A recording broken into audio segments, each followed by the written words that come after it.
বন্ধুরা সবাই দেখো আমাদের চাচরে আগুন দেওয়া হচ্ছে। তোমরা সব দেখো, ভালো লাগলে কমেন্ট করুন, লাইক করুন।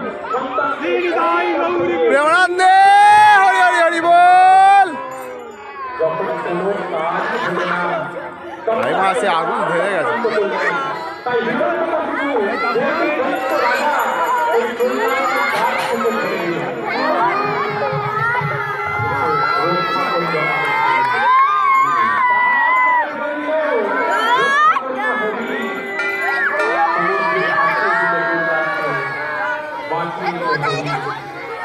মারার জন্য হাতির পায়ের সামনে একটা কথা আছে, রাত্রে বলি যখন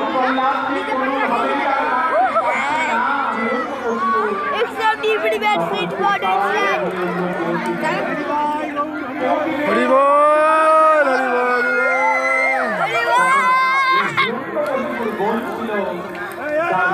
বল হরি বল আরে হরিকা একটা বল কোনো আগুন, কোনো ভস্য, কোনো আগুন তাকে ভস্য করতে পারবে না, মারতে পারবে না। সেই হরিকা এগিয়ে এসে বললো, দাদা এই প্রহ্লাদকে আমি মারবো, প্রহ্লাদকে আমি মারবো, তুমি একটা অগ্নিকুণ্ড সৃষ্টি করো, সেই আগুনে আমি প্রহ্লাদকে নিয়ে প্রবেশ করবো। তাই দুরন্ত প্রতিমূর্তি জ্বলন্ত অগ্নিকুণ্ড সৃষ্টি করেছে, আর হরিকা তো জানে আমাকে কোনো আগুন কষ্ট করতে পারবে না, তাই প্রহ্লাদ আগুনের মধ্যে প্রবেশ করেছে। দাউ দাউ করে আগুন জ্বলতে লাগলো, প্রহ্লাদ সেই হরিকার কোলে বসে কৃষ্ণ নাম করতে লাগলো। যখন আগুন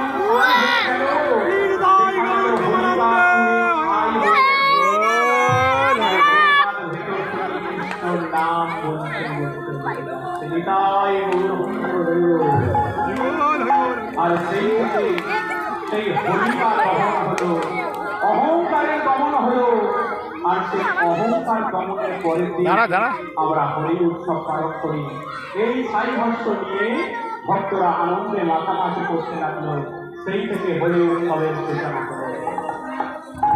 আজকে আর একটা কারণ রয়েছে যে এই পূর্ণিমা তিথিতে ভগবান কৃষ্ণ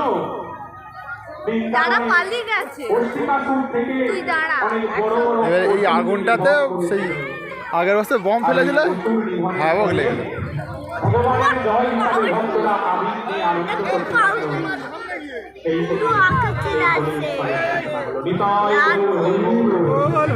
তাহলে মায়েরা, আমরা এই তত্ত্বটা শুনলাম যে সময়, সেই সময় নাটক প্রজ্বলন চলছে, এর থেকে সঠিক সময় আর হবে না। তাই তরুণ মায়েরা, তাহলে আমরা বুঝলাম কি হরিনাম সারা নদী নাই। তাই হরিনাম করবেন তো সবাই।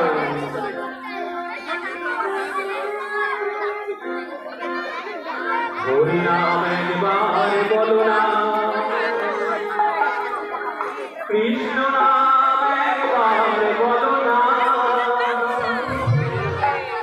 এই হরিনাম জপরা, এই জীবনের সাধনা। ও হরিনাম